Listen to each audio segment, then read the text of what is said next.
So now we're going to talk about creating a solid health data tracking habit. I know that's a lot, right? And we know that also a lot of people have a lot going on with their lives, doing this and doing that. So we're going to break it down in this video how we can create a structure so that you can create a health tracking habit.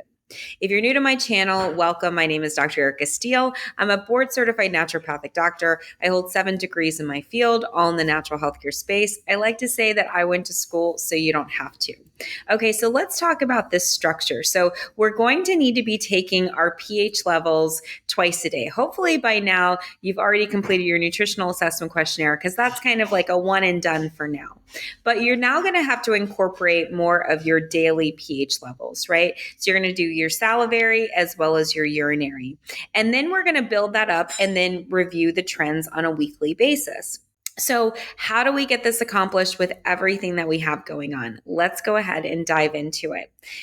First, we're going to log into our app. So if you're using the Holistic Life app, you're just going to log in. You're going to click on the tracking button, and then it's going to go to body, and then you're going to scroll down urinary, salivary. You can actually set your goal. So we know that we want it around 6.8 to 7.2, somewhere in that area. So we're going to set those as our goals, and then we're going to track it every single day. So there's obviously structures to that. I'm going to create a whole nother video to make sure that you feel comfortable with taking that data, but just so you understand that we're going to be taking that probably twice a day. And so you want to create a structure for that. You want to do it first thing in the morning. So keeping, let's say, the pH containers by, on the vanity, just so that you can see it in eyesight. Other ones, if you want to take one in the afternoon, making sure that maybe you have it packed in with your lunch, something like that. There's also lots of structures around taking it in terms of avoiding food and water and all of that kind of stuff. So we'll go over that in another video, but we just want to get into the habit. Don't get frustrated if you forget a day or you miss a day. It's bound to happen, right? Life definitely happens. Just go ahead and pick up right where you left off, because we want to have kind of as many days as we can to create that weekly average. So once we create that weekly average, then we're going to look at kind of what some of the common symptoms were. So we're going to track if there were any symptoms, and then we're going to check to see if, there's any changes that we could have made. So again, we'll get deeper into, if let's say if it's low, we want to make sure we add more greens, or let's say if it's high, we may need to add a little bit more protein because it's acidic. And so we'll talk about those numbers to be able to improve them. So then you can go ahead and track, not only your measurable objective process, but also your subjective and how you're feeling.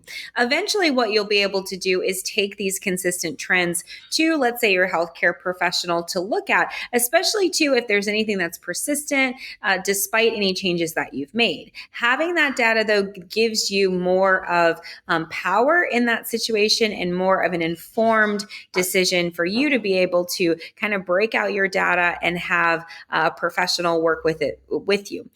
Unfortunately, in this class, because we're just focusing on these two metrics, it's going to be fairly easy. So we'll give you some really practical things to do in a group setting. So if there's anything that you guys need, you can always check me out in our open office hours. You can schedule a discovery call or any of those things. So now it's your turn. Go ahead and create a structure. Already get in your mind and get an intent in terms of how you're going to get all of these readings accomplished. So you want to have a plan. Are you going to do it first thing in the morning, in the afternoon? Where are you going to place these things, making sure that you can successfully complete it? Also, too, I'll mention that the app does have alerts in it as well, so you can be able to set up alerts if you need a simple reminder. So go ahead and share in the comments if you found this series helpful.